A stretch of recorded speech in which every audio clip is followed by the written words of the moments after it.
Kwa jina naitwa Rehema Omari Mnesi, nakaa kitongoji cha Kilegulu Mnazi Mmoja. Mimi nina watoto wasiokuwa na baba. Mimi nina shida, nyumba sina, choo sina, sina kitu, sina kitanda, nalala kwenye mavumbi chini. Nyumba yenyewe ni chakavu, lakini namshukuru tu Mwenyezi Mungu Subhanahu wa Ta'ala. Mimi hapa nilipo sina mwanaume. Hiyo nyumba nimejenga na mtoto wangu aliotoka shule darasa la 7. Nikamwambia mwanangu tuingie polini tunajenga, lakini sasa tumeshindwa, inaanguka. Kwa hiyo hali yangu mimi ndiyo hiyo. Mtoto wangu kasoma, nimemsomesha msingi kamaliza, akaenda sekondari, nimemsomesha akamaliza. Kazi yangu mimi ni kubeba makuni mapolini, naleta nasimamisha kwenye mwembe, zingine natembeza mjini. Ndio mtoto asome. Wa msingi wasome, sekondari wasome. Namshukuru Mwenyezi Mungu, mtoto kamaliza sekondari na kafaulu. Ndio kwenda chuo ndio nashindwa sasa. Mtoto kakaa nyumbani anatafuta hela nimpeleke tu madrasa. Kijana wangu anaitwa Saidi Omari Majubwa na mwingine anaitwa Toba Omari Majubwa, na watoto hawa wadogo hapa wengine wanaenda chekechea, wengine wanaenda shule ya msingi pia. Lakini mimi kazi yangu ni shida. Nahangaika kwenye vibarua, nakata makuni nisomeshe watoto, niwarishe watoto. Lakini sasa hivi namshukuru Mwenyezi Mungu nimepata mahindi kidogo ya kuweza tusimame miezi 2-3. Naomba jamani, mnavyoniona mimi, kama kuna msaada wa Tanzania wenzangu, naomba mnisaidie. Mwenyezi Mungu atawapa kila la heri. Mwenyezi Mungu atawajalia maisha mazuri na nyie kama hivyo mtakavyoniwaza mimi.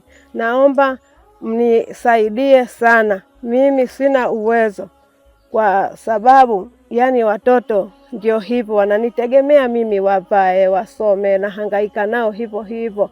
Kwa hiyo jamani, mnavyoniona mimi, naomba tu mnisaidie Watanzania wenzangu, kwa sababu mimi sina uwezo. Uwezo wangu ni mdogo sana, ni mdogo sana. Uwezo wangu mimi ni mdogo sana. Kwa hiyo watoto, muda wa kulala tunatandika viroba vichafu kwenye mavumbi tunalala.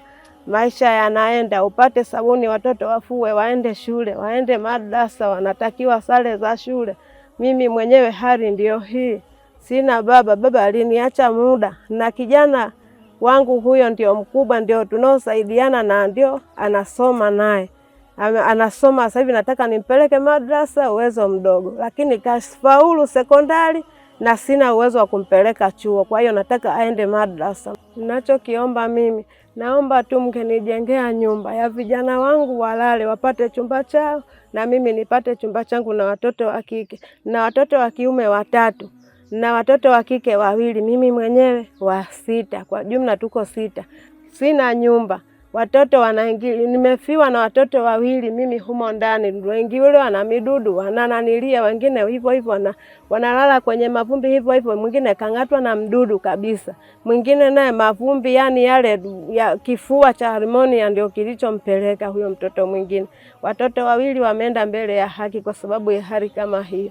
Ikiwezekana Watanzania wenzangu, mgenijengea tu nyumba ya vyumba hata 2 na seble, kwa sababu kuna wanaume na watoto wa kiume 3, na mimi mwenyewe na watoto wa kike tena 2, na mimi mwenyewe inabidi na wanangu tunakuwa kaa wapi kwenye chumba cha kimoja na wanangu wa kike. Mtoto wa kiume anatakiwa chumba chao.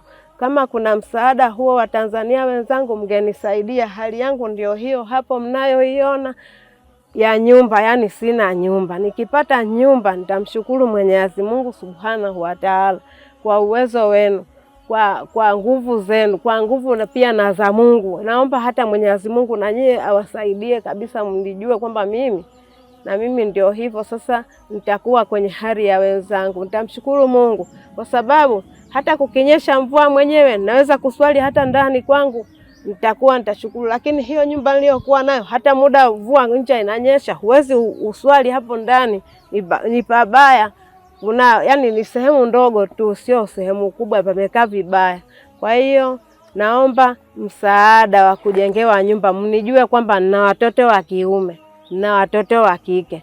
Kwa hiyo naombeni sana msaada wa nyumba jamani, wa Tanzania wenzangu.